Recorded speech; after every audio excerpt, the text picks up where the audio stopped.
Hey everybody, it's Jason Blaha here representing Jason Blaha Strength and Fitness, and today I thought I would chat with you guys and gals a little bit about kind of my take on lower carbs based on my personal experience versus the evidence. But a quick reminder, if you guys will please click like down below, it'd be greatly appreciated. If you're not subscribed or following, please do so, and if you'll be kind enough to drop me a comment down below, I would greatly appreciate it.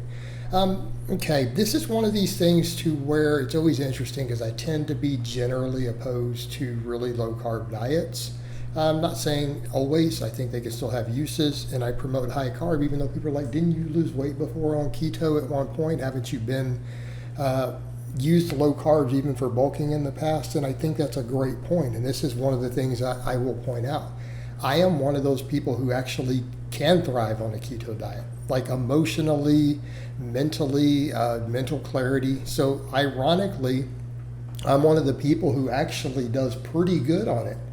And yet I'm standing here still telling people, if you want maximum performance, right, you want the most work capacity, you really need to build your diet around significant amount of carbohydrates.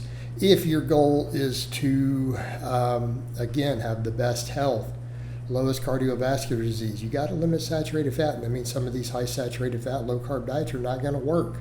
And the evidence for this, even in keto populations, is very strong at this point. So let me be clear. The other thing is, I've shown stuff as of different points where I'm definitely leaner now on higher carb than I was doing keto.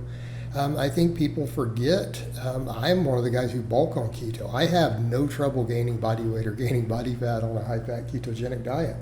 And it's ironic because every time I've done them, like even the body fat I have now, in terms of still there because I'd gained some fat, just early in the year, I was doing a low carb again, and I was getting hungrier and hungrier and adding more fat in, and I didn't realize because I didn't put any water weight on that I had gained body fat, and I probably gained 10 pounds of fat, right? And then I went on lower fat, more carbohydrate, and I've been burning it off during getting leaner and leaner now. And again, I'm not bodybuilder lean by any means, but I've also been well over 300 pounds before. So the ironic part when this comes up, I've had people say, well, you're not ripped, and so how can you say this works? I'm like, but I'm leaner now than when I do lower carbs. Even when I do some of those before and afters, and I was actually quite carrying a lot of muscle, when people are like, yeah, you're definitely leaner now, but I think your arms were a bit bigger then, even at the higher body fat. I was a low carb guy back then. Okay?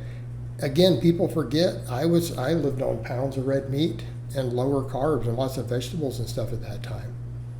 Okay, I ran a really meat heavy low carb diet, yet I'm leaner now.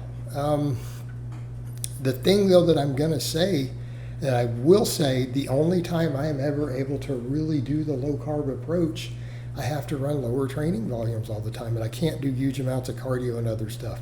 That's the other thing that gets me with it. So from a performance perspective, even though I feel mentally good, and I feel pretty good on ketogenic diets, I tend to have fairly good blood work, other than my LDL will tend to start going up, which is a concern. All in all, I'm one of the people who does pretty good on it. I keto adapt really well. I get fat adapted really well. Okay. I don't have a lot of the problems that people do have. So for me, and I've spent quite a few years in the past on keto diets. I've used them during some of my original different points of fat loss because I lost 150 pounds and younger. I got sick, spent a year in bed, gained 100 pounds. I lost about 50 of it on a keto diet again. So the thing is, the longer I do this though, especially if I want to do fair amount of training volume, if I want to do a lot of cardio, like at the time I'm making this video, I'm running 30 minutes to an hour a day. I'm training full body workouts 3 days a week with squat, bench, and deadlift in them. Then I'm doing list cardio on my bike. I've been doing sled stuff off and all this other stuff. Like I'm doing large amounts of training volume. I can't do that on a lower carb approach. I have to have carbohydrate, and I think that's true of everybody. The data on these diets does show that your work capacity, even cardiovascularly, will go down. Okay, you're not going to be able to put in the same work. right? You're not going to be able to put in the same work. The one thing I will say though, I tend to look leaner when I go low carbs. Like right now, how I look in this video, if I were to jump into a deep ketogenic diet, I would probably drop 10 to 12 pounds of water. My waistline would tighten up. People are like, oh my God, did you go on trend? I'd be like, no, I just cut all my carbs out. So there is that, but I think the thing is because I'm also not super lean. I know a lot of guys are the opposite. They get really flat when they're super lean. They just get flat when they do that. Whereas when they carb up, they really look good. Okay, so there's the difference though when you're at more of that body fat still in the teens. You're anywhere in that 12 up to about 18 to 20%. It's way different with that. If you're in there like I am and you're carved up, you may not look as lean as when you drop the carbs. But the other thing that we have to think about, and this was kind of definitely the death blow for me of why I'll never do the high saturated fat type keto again. I was using a lot of dairy fat in whole Greek yogurt though, and then ultra filtered whole milk, so it was very low carb. When I did gain some of that fat again, on a lower carb, again, a little more benign because you're dealing with whole food dairy. Doesn't have the same LDL hit, but still we have to factor all that in, the LDLC, right? We looked at that study done, that pro-keto study done on metabolically healthy, right? Metabolically healthy men who were at a healthy body fat and a healthy body weight, okay, with no signs of diabetes or insulin resistance, and they all gained on a keto diet with their LDL elevated. On a high saturated fat keto, they all accumulated really large amounts of arterial plaque. And then the researchers being pro-keto tried to hide that data till they were forced to reveal the actual data showing those measurements. So what does this tell us? That sort of diet isn't appropriate. It's not going to be appropriate for long-term health. And, and I would say for someone like me, even if I look leaner, a lot leaner really when I do that. You guys have seen the water cuts I did on low carbs for meats where I'm like literally shredded and covered in veins for just half a day. Right, that's all nearly zero carbohydrate.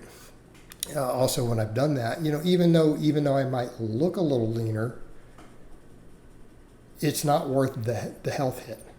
For me personally, and I would say that for a lot of people. So this is why for me, I don't advocate this sort of diet, even though I personally tend to feel pretty good when I've done it, and I tend to look leaner and better when I do that sort of diet. Like people would say it's noticeably so too. Work capacity goes down. The atherosclerosis can accumulate. The LDL can get out of control. It's just not ideal. And so therefore I'm not a fan of this sort of diet, even though I personally feel like I can thrive on that sort of diet and not everybody can. I still don't do it, and I don't really advocate for it.